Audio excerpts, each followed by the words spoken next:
Chapter 14, the Imposter Screener, the most important exercise. There are many imposter syndrome tests out there. I devised an in-depth one based on work by Dr. Pauline Clance, who's the person who coined the term imposter phenomenon. You can skip the questionnaire if you've reached this point and already recognise yourself. You can proceed to the other exercises if you find you do suffer from imposter syndrome after the screener. Are you worried you have imposter syndrome?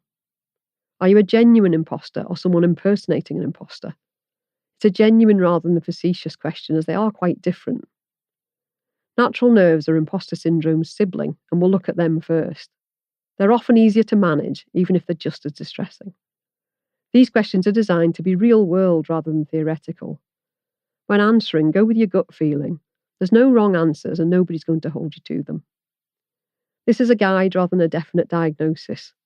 So don't think of it like a test. That could make all of us imposters. Think carefully in advance about what you'll do with the result. The screener's to make you think, take a moment, and then act if necessary. It's not to make a diagnosis, measure yourself against others, or make yourself feel bad. It's definitely not that. We'll come back to the score bands after the questions, and they differ for natural nerves and imposter syndrome. What actions might you want to take after the screener? You might want to carry on. You're doing well if you have a low score and no spikes of higher scores. If you know you have something big coming up, solution-focused therapy or coaching can help, and those can be found quite widely. You might want to book therapy or talk to others when you're ready. Nothing urgent, no biggie. If you have a middle-ish score, imposter syndrome likely affects you occasionally. Talking with a trusted friend or colleague, a compassionate conversation, or planned therapy is recommended, but just don't keep putting it off. Book therapy now. If your score is high, imposter syndrome frequently does affect you and robs you of energy and opportunities.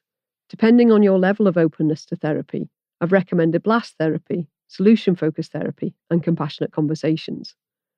Right, are you ready? We'll dive in. Do you have natural nerves we'd all have in the same situation? Do you have a rapid spike in symptoms when you put yourself out there? Answer the following questions to identify if this is a natural nerve spike. Number 1, how new is this challenge or role? 1, I've done this a lot before. 2, I've done it before, briefly. 3, I haven't ever done it before. Question 2, do others have more knowledge or expertise? 1, others have likely similar expertise. 2, others probably have more expertise. 3, others definitely have more expertise. Question 3, how long will this challenge last? 1, I'll be doing this from now on. 2, it'll probably last some time, but not indefinitely. 3, it'll probably be over quite quickly. Question 4, did you choose to put yourself here and take this on? 1, I was persuaded or pushed into this. 2, I stumbled or fell into this. 3, I actively chose this. And question 5, how much do you care how this goes? 1, I'm not too worried about how well it goes. 2, I'd be pleased if it went well. And 3, I'm desperate for it to go well. Question 6, I think doing well at this will open many opportunities for me. 1, I'm not sure it will. 2, I hope it will. And 3, I'm certain it would. So interpreting your score, and it's not a linear scale. If you scored 6 to 10, you're not that worried about this new challenge. It might be something you've been manoeuvred into, and you might have lots of experience or expertise. You're not too worried about how it goes and don't need it to go well. Carry on. If you score 10 to 13, you're starting to worry about this new challenge. You're having occasional nerves, and it means something to you to do it well. You might have some experience, but not as much as others. Carry on. If the occasional nerves ramp up, chat about it with a trusted friend or colleague, or look into some coaching, preferably solution-focused. If you score 14 to 18, right, this is causing you problems. You're getting anxious about it, are keen to do well, and pin hopes for your future on the outcome. You don't feel up to it. Take a moment. Coaching would really help, and I'm a fan of solution-focused coaching. The outcome you want and why, not the problem. So that's natural nerves. Something we nearly all get when we're new to something. Of course we would, it's natural.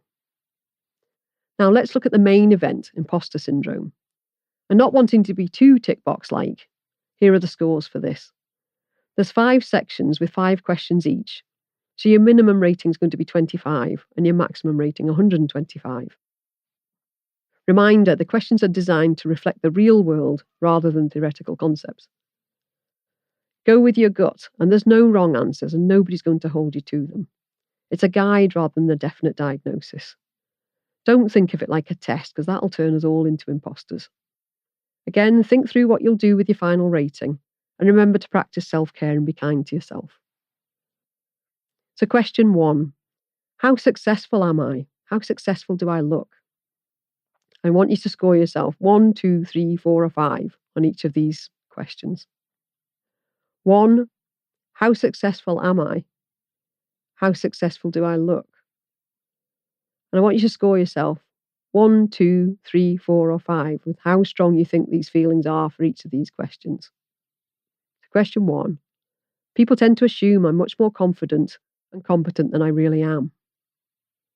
2, what scares me most is the thought of people seeing underneath my superficial success that actually I'm not really as good as they think. 3, I might look successful to some others, but deep down I don't feel I've achieved enough. 4, even on the background of apparent success, I still think I'm going to mess up or fail.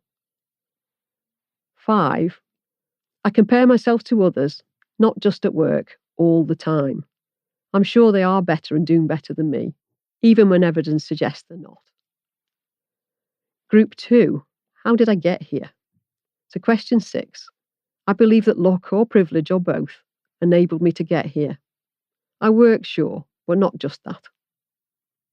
7, someone must have accidentally let me slip through to reach here, mustn't they?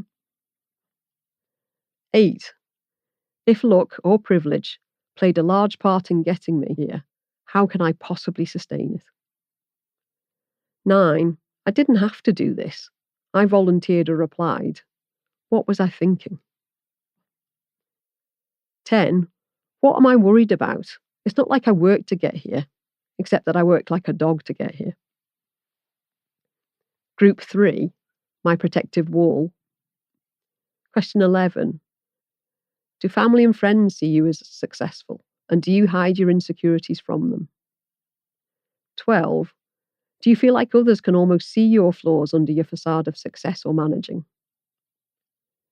13, I've got some barn door weaknesses or failings, and I think others can see straight through to them. 14, do you feel like sometimes as if you have a flash of reaction before your rational brain gets your facade back in place again? 15, does it feel like you have an invisible protective wall you work to maintain, and even the slightest damage to that could make the whole thing fall? Group 4, my projects and roles.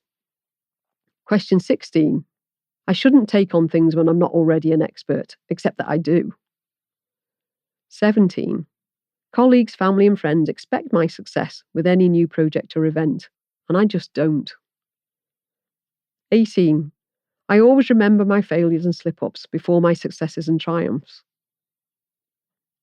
19, things usually go better than I expected before starting them. 20, I always think I could have done better at something, even when my performance wows others. And group 5, performance and feedback. 21, only the best is good enough for me often. Otherwise, I really feel like I've failed. 22, even when I do well, I play it down and don't push my success out there. 23, I don't believe I deserve awards or promotions and get embarrassed and shine a light on others. 24, I crave praise but tend to brush it off and worry I won't or can't maintain that level of success. And 25, I shy away from any form of performance reviews or feedback and often actively avoid them or put them off. So your self-rating, and remember this is a snapshot of today. It's not something that's fixed in you. Total up your scores, and the graph of increasing rating to increasing degree of imposter syndrome isn't linear. These self-rating bands are just a general guide.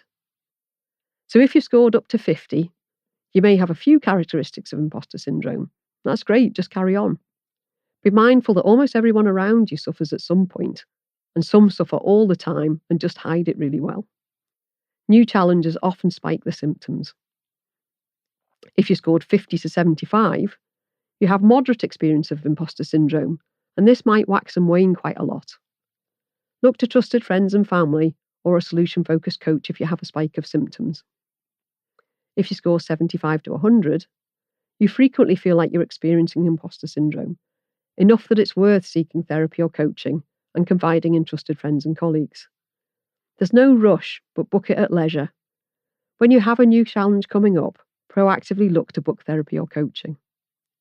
And if you scored yourself on 100 to 125, you have intense and/or pervasive imposter syndrome feelings. This affects your day-to-day life, and the extra energy this consumes puts you at higher risk of burnout and breakdown. Therapy more urgently is indicated, and this can be eliminated and cured. Ignore the advice to develop resilience or do more of anything unless you love it. I hope that you found this helpful and you're not alone. Hundreds of others will take this screener too, and those people are all around you. If it ain't broke, don't fix it. Once you know what works, do more of it. If it's not working, do something different. Steve DeShazer and Insoo Kimberg.